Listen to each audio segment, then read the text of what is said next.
ಯಾವ ಹೊಸ ಯೋಗಾಸನಗಳನ್ನ ಕಲಿಸಿ ನಮ್ಮನ್ನೆಲ್ಲ ಆರೋಗ್ಯವಂತವನ್ನಾಗಿ ಮಾಡುತ್ತಾರೆ ಅಂತ ನೋಡೋಣ ಇಂದಿನ ಯೋಗಾಸನ.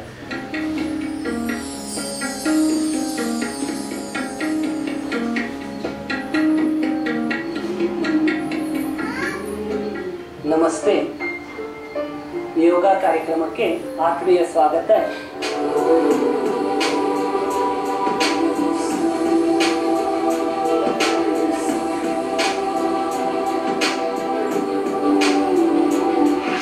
ಪ್ರತಿದಿನ ಯೋಗವನ್ನು ಅಭ್ಯಾಸ ಮಾಡುವುದರಿಂದ ಶಿಸ್ತಿನ ಜೀವನ ನಿಮ್ಮದಾಗುತ್ತದೆ. ಮಿಲಿಟರಿ ಮೇಜರ್ ಒಬ್ಬರು ವಿಶಿಷ್ಟವಾದಂಥ ಶಿಸ್ತಿಗೆ ಹೆಸರಾದಂಥ ವ್ಯಕ್ತಿ ಒಂದು ದಿನವೂ ಸಹ ಆಸ್ಪತ್ರೆಯ ಮುಖವನ್ನು ನೋಡದಂಥ ವಿಶಿಷ್ಟವಾದಂಥ ಆರೋಗ್ಯವನ್ನು ಒಳಗೊಂಡಿದ್ದಂಥ ವ್ಯಕ್ತಿ ಬಡ್ತಿಯನ್ನು ಪಡೆದರು. ಬಡ್ತಿಯನ್ನು ಪಡೆದ ನಂತರ ಅಂದಲ್ಲಿ ರಿಟೈರ್ಡ್ ಆಯಿತು. ಹಳ್ಳಿಗೆ ಬಂದರು. 2 ತಿಂಗಳ ಕಾಲ ಅದೇ ರೀತಿಯ ಶಿಸ್ತನ್ನು ಪಾಲಿಸಿದರು. 4:30ಕ್ಕೆ ಏಳುವುದು, ತಮ್ಮ ವ್ಯಾಯಾಮಗಳನ್ನು ಮುಗಿಸುವುದು, 8 ಗಂಟೆಗೆ ಟಿಫನ್ ಅನ್ನು ತೆಗೆದುಕೊಳ್ಳುವುದು, 1 ಗಂಟೆಗೆ ಊಟವನ್ನು ತೆಗೆದುಕೊಳ್ಳುವುದು, ರಾತ್ರಿಯು ಕ್ರಮಬದ್ಧವಾದ ಸಮಯದಲ್ಲಿ ಆಹಾರವನ್ನು ತೆಗೆದುಕೊಳ್ಳುವುದು. 2 ತಿಂಗಳ ನಂತರದಲ್ಲಿ ಆ ಶಿಸ್ತೆಲ್ಲ ಮಾಯವಾಗತೊಡಗಿತ್ತು. ಏಳುವುದು 7 ಗಂಟೆ, ಒಂದು ದಿನ 8 ಗಂಟೆ, ಟಿಫನ್ ಅನ್ನು ತೆಗೆದುಕೊಳ್ಳುವುದು 11 ಗಂಟೆ, ಮತ್ತೊಂದು ದಿನ ಊಟವನ್ನು ತೆಗೆದುಕೊಳ್ಳುವುದು ಸಂಜೆ 5 ಗಂಟೆ. ಭಯಾನಕ ತೊಂದರೆಗಳು ಅವರನ್ನು ಆವರಿಸತೊಡಗಿದವು. ಹೊಟ್ಟೆಯ ನೋವು, ಶಕ್ತಿಹೀನತೆ, ದಡುತಿ ದೇಹ, ಭಯಾನಕ ಒಂದು ಸುಸ್ತಾಗುವಿಕೆ ಇತ್ಯಾದಿ ಭಯಾನಕ ತೊಂದರೆಗಳು ಅವರನ್ನು ಆವರಿಸಿದವು. ನಂತರ ಯೋಗ ತರಗತಿಗೆ ಬಂದರು.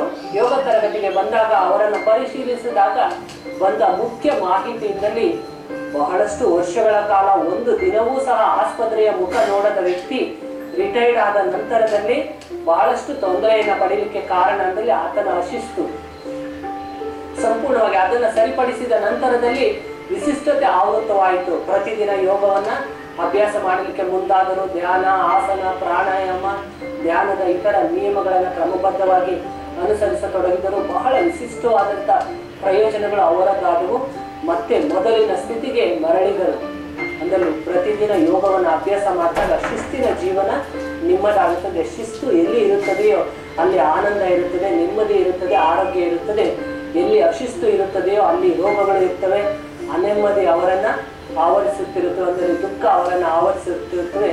ಎಚ್ಚರಿಕೆ ವಹಿಸಿ ಪ್ರತಿದಿನ ಯೋಗವನ್ನು ಅಭ್ಯಾಸ ಮಾಡಿ ಶಿಸ್ತಿನ ಜೀವನವನ್ನು ನಿಮ್ಮದಾಗಿಸಿಕೊಳ್ಳಿ. ಆರೋಗ್ಯಕ್ಕೆ ಸಹಕಾರಿಯಾಗುವ 2 ಮುಖ್ಯ ಆಸನಗಳನ್ನು ಅಭ್ಯಾಸ ಮಾಡೋಣ. ಭರದ್ವಾಜಾಸನ 4ನೆಯ ಭಾಗ. ಬಲಗಾಲನ್ನು ಮಡಿಚಿ ಬಲಪಾದವನ್ನು ಎಡತೊಡೆಯ ಮೇಲ್ಭಾಗಕ್ಕೆ ಅಳವಡಿಸಿ ಎಡಗಾಲನ್ನು ಮಡಿಚಿ ಎಡಗಾಲ ಕಾಲ್ಬೆರಳುಗಳ ಮೇಲೆ ಕುಳಿತುಕೊಳ್ಳಿ. ಉಸಿರನ್ನು ಹೊರಗಡೆ ಬಿಡುತ್ತಾ ಕಾಲ್ಬೆರಳಿನ ಮೇಲೆ ಕುಳಿತುಕೊಳ್ಳಬೇಕು. ಸ್ವಚ್ಛವಾಗಿ ಸಮತೋಲನವನ್ನು ಮಾಡಿ ಇದೇ ಸ್ಥಿತಿಯಲ್ಲಿ ಇರಬೇಕು. ಸಾಧ್ಯವಾದಲ್ಲಿ ಮಾತ್ರ ಕೈಗಳನ್ನು ಈ ರೀತಿಯಲ್ಲಿ ಅಳವಡಿಸಬೇಕು. ಆಗದೇ ಇದ್ದಲ್ಲಿ ಕೈಗಳನ್ನು ಈ ರೀತಿಯಲ್ಲಿ ಅಳವಡಿಸುವುದು ಅತ್ಯುತ್ತಮ. ಕೈಗಳನ್ನು ಈ ರೀತಿ ಅಳವಡಿಸಿ ಅಥವಾ ಗೋಡೆಯ ಸಹಾಯವನ್ನು ಪಡೆದು ಅಭ್ಯಾಸ ಮಾಡಬಹುದು. ಈ ಆಸನವನ್ನು ಅಭ್ಯಾಸ ಮಾಡುವುದರಿಂದ ಪಾದದ ಮೇಲ್ಭಾಗದ ಊತ, ಅಂದ್ರೆ ಪಾದದ ಮೇಲ್ಭಾಗದಲ್ಲಿ ಸದಾಕಾಲದ ಊತ ಏನಿರುತ್ತೆ ಆ ಊತ ಬರಲಿಕ್ಕೆ ಸಾಧ್ಯವಿಲ್ಲ. ಇದ್ದಲ್ಲಿ ದೂರವಾಗುತ್ತದೆ. ಸದಾಕಾಲದ ಕಾಲ್ಬೆರಳುಗಳು, ಹರಡಿನ ಭಾಗ, ಮಲಗಿಯ ಭಾಗದ ನೋವು ದೂರವಾಗುತ್ತದೆ. ತೊಡೆಯ ಭಾಗದ ಅತಿ ಕೊಬ್ಬಿನ ಅಂಶ ಕರಗುತ್ತದೆ. ವಿಶಿಷ್ಟತೆ ನಿಮ್ಮನ್ನ ಆವರಿಸುತ್ತದೆ. ಅಂದರೆ ಕಾಲುಗಳ ವಿಶೇಷವಾದಂಥ ಸಾಮರ್ಥ್ಯ ನಿಮ್ಮನ್ನ ಆವರಿಸುತ್ತದೆ. ಉಸಿರನ್ನು ತೆಗೆದುಕೊಳ್ಳುತ್ತಾ ನಿಧಾನವಾಗಿ ಕಾಲುಗಳನ್ನು ಮುಂದೆ ಚಾಚಿ, ಕೈಗಳನ್ನು ಮುಂದೆ ಚಾಚಿ, ಕೈಗಳನ್ನು ಕೆಳಭಾಗದಲ್ಲಿ ವಿಶ್ರಾಂತಿಯನ್ನು ಕೊಡಿ. ವಿರುದ್ಧ ಕಾಲಿನ ಅಭ್ಯಾಸ. ಎಡಗಾಲನ್ನು ಮಡಿಚಿ ಎಡಪಾದವನ್ನು ಬಲತೊಡೆಯ ಮೇಲ್ಭಾಗಕ್ಕೆ ಅಳವಡಿಸಿ ಉಸಿರನ್ನು ಹೊರಗಡೆ ಬಿಡುತ್ತಾ ಬಲಗಾಲನ ಕಾಲ್ಬೆರಳಿನ ಮೇಲೆ ಕುಳಿತುಕೊಳ್ಳಿ. ಕತ್ತನ್ನು ನೇರ ಮಾಡಿ ದೀರ್ಘವಾಗಿ ಉಸಿರಾಡಿ. ಈ ಆಸನದಲ್ಲಿ ಎಚ್ಚರಿಕೆ ವಹಿಸಬೇಕಾದ ಅಂಶ ಅಂದರೆ ಕಾಲನ್ನು ಸ್ವಚ್ಛವಾಗಿ, ಅಂದರೆ ವಿರುದ್ಧವಾದ ಕಾಲನ್ನು ಈ ರೀತಿಯಲ್ಲಿ ಮೇಲ್ಭಾಗಕ್ಕೆ ತೆಗೆದುಕೊಂಡಿರಬೇಕು. ಕಾಲ್ಬೆರಳಿನ ಮೇಲೆ ಕುಳಿತುಕೊಳ್ಳಬೇಕು. ಕತ್ತನ್ನು ನೇರ ಮಾಡಿರಬೇಕು. ದೀರ್ಘವಾಗಿ ಉಸಿರಾಡಬೇಕು. ಆಸನಗಳನ್ನು ಅಭ್ಯಾಸ ಮಾಡುವಾಗ ಹಣೆಯ ಮೇಲೆ ಮತ್ತು ಕಣ್ಣಿನ ಸುತ್ತಲಲ್ಲಿ ರಿಂಕಲ್ಸ್ ಅನ್ನು ತರಬಾರದು. ಡ್ರಿಂಕರ್ಸನ್ನು ತಂದಿದೆ ಆದಲ್ಲಿ ಅದು ಹಾಗೆ ಉಳಿತಕ್ಕಂಥ ಸಾಧ್ಯತೆ ಉಂಟು. ಉಸಿರನ್ನು ತೆಗೆದುಕೊಳ್ಳುತ್ತಾ ನಿಧಾನವಾಗಿ ಕಾಲುಗಳನ್ನು ಮುಂದೆ ಚಾಚಿ, ಕೈಗಳನ್ನು ಮುಂದೆ ಚಾಚಿ, ಕೈಗಳನ್ನು ಕೆಳಭಾಗಕ್ಕೆ ತನ್ನಿ, ವಿಶ್ರಾಂತಿಯನ್ನು ಕೊಡಿ.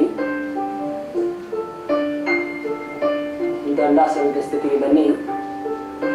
ಕಾಲುಗಳನ್ನು ಮಡಚಿ. ಆರೋಗ್ಯವಾಣಿ ಇತರರಿಗೆ ಮಾಹಿತಿಯನ್ನ ಕೊಡುವಾಗ ಎಚ್ಚರಿಕೆ ವಹಿಸಿ ಮಾಹಿತಿಯನ್ನು ಕೊಡುವುದು ಅತ್ಯುತ್ತಮ. ಇಷ್ಟ ಬಂದಂತೆ ಮಾಹಿತಿಯನ್ನು ಕೊಟ್ಟಿದ್ದೆ ಆದಲ್ಲಿ ಅಪಘಾತವಾಗುವುದು ಖಚಿತವಾದದ್ದು. ವ್ಯಕ್ತಿಯೊಬ್ಬ ಸಾಧುವನ್ನು ಕರೆದು ಹೇಳಿದ, ಏ ಸಾಧು, ಏತಕ್ಕಾಗಿ ಇಲ್ಲದ ದೇವರನ್ನ ಸುಮ್ಮನೆ ಹುಡುಕುತ್ತಿದ್ದೀಯಾ? ಈ ಬಟ್ಟೆಗಳನ್ನು ಧರಿಸಿ ಏತಕ್ಕಾಗಿ ಓಡಾಡುತ್ತಿದ್ದೀಯಾ? ದೇವರು ಎಲ್ಲಿದ್ದಾನೆ ತೋರಿಸು. ಇಲ್ಲ, ನಾನು ಬೈಯುತ್ತೇನೆ, ದೇವರನ್ನ ತೋರಿಸು.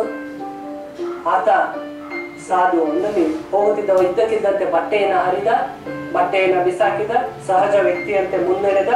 ನಂತರ ಆಕಳ ಸುತ್ತಮುತ್ತ ಹುಡುಕಿದ, ಒಂದು ದೊಣ್ಣೆಯನ್ನು ತಂದ, ಜೋರಾಗಿ ಆತನಿಗೆ ಕೋಲಿನಿಂದ ಚೆನ್ನಾಗಿ ಹೊಡೆದ. ಆತನಲ್ಲಿದ್ದ ಹಣ, ಬಟ್ಟೆ ಎಲ್ಲವನ್ನು ತೆಗೆದುಕೊಂಡ. ಬರುತ್ತೇನೆ ಇಂದ, ಏತಕ್ಕಾಗಿ ಹೀಗೆ ಮಾಡಿದೆ? ನಾನು ಮೊದಲು ಕಳ್ಳನಾಗಿದ್ದೆ, ನಾನು ಯೋಗವನ್ನು ಅಭ್ಯಾಸ ಮಾಡಿದ ನಂತರ ದೇವರು ಇದ್ದಾನೆ ಎನ್ನುವ ಹಂತದಲ್ಲಿ ನಾನು ಬದಲಾಗಿದ್ದೆ. ನೀನು ಹೇಳುತ್ತಿದ್ದೀಯ ದೇವರಿಲ್ಲ ಎಂದು, ಹಾಗಾಗಿ ನಾನು ಇನ್ನು ಮುಂದೆ ಈ ರೀತಿ ಮಾಡಲಾರೆ, ಅದನ್ನು ಹಾಕಿಕೊಳ್ಳಲಾರೆ. ಇನ್ನು ಮುಂದೆ ನಿನಗೆ ಇದೇ ಶಿಕ್ಷೆ. ಚೆನ್ನಾಗಿ ಹೊಡೆದ ಅಂತಲ್ಲಿ ತಪ್ಪು ಮಾಹಿತಿಯನ್ನು ಕೊಟ್ಟ ಕಾರಣದಿಂದಾಗಿ ಆತನಿಗೆ ಶಿಕ್ಷೆ ಆವೃತವಾಯಿತು. ಅದು ಸಮಾಜಕ್ಕೂ ಘಾತಕವಾಯಿತು. ಒಂದರಲ್ಲಿ ಎಚ್ಚರಿಕೆ ವಹಿಸಬೇಕು. ಇತರರಿಗೆ ಮಾಹಿತಿಯನ್ನು ಕೊಡುವಾಗ ಎಚ್ಚರಿಕೆ ವಹಿಸಿ ಮಾಹಿತಿ ಕೊಡುವುದು ಅತ್ಯುತ್ತಮ. ಇಲ್ಲದೇ ಇದ್ದಲ್ಲಿ ಅಪಾಯ. ಕಟ್ಟಿಟ್ಟ ವ್ಯಕ್ತಿ. ವಿಶೇಷ ಆಸನಗಳೊಂದಿಗೆ ಮುಂದಿನ ಕಾರ್ಯಕ್ರಮದಲ್ಲಿ ಭೇಟಿಯಾಗೋಣ. ನಮಸ್ಕಾರ. ನಮಸ್ಕಾರ.